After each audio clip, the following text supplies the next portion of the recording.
So the idea, again, is that all the resources that you need are already inside you. You just got to break through the fear. The fear, that's like the prison bars. It's the emergency brake. It's the chains you got to break free from. So those are some things that you can do to break through your fear. And if you can't, and you don't want to come out and join us, do something, and then come back on the call next week, and we're going to talk about it.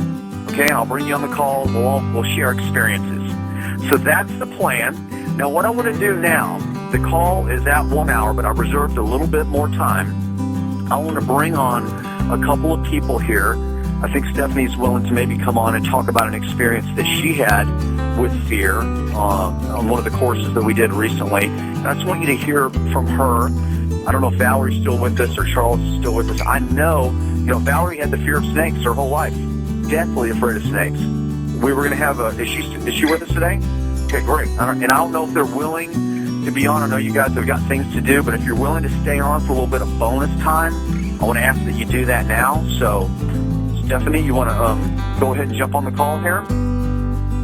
Let's wait for her to unmute herself. Hey, everybody, can you hear me? I can hear you fine.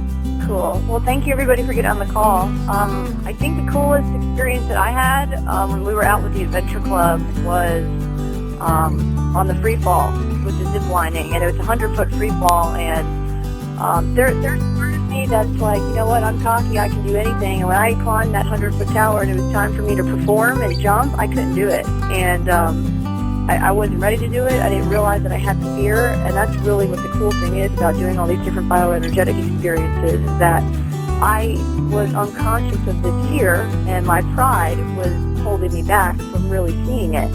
So I went up on the tower, and I couldn't do it. So I actually walked all the way back down the tower, and then this was in like the second week in December, and then around Christmas time or the week after, I'm like, you know what? I want to leap into the new year and face my fear.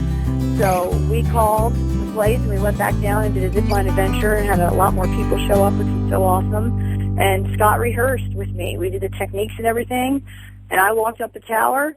And, one of the things that was different, with the strategy was typically what I do is I like to go first, and instead I let everybody else go first, and it was because I was scared. It wasn't because, I was doing them a favor, but it was because I was scared. So this time, I changed the strategy.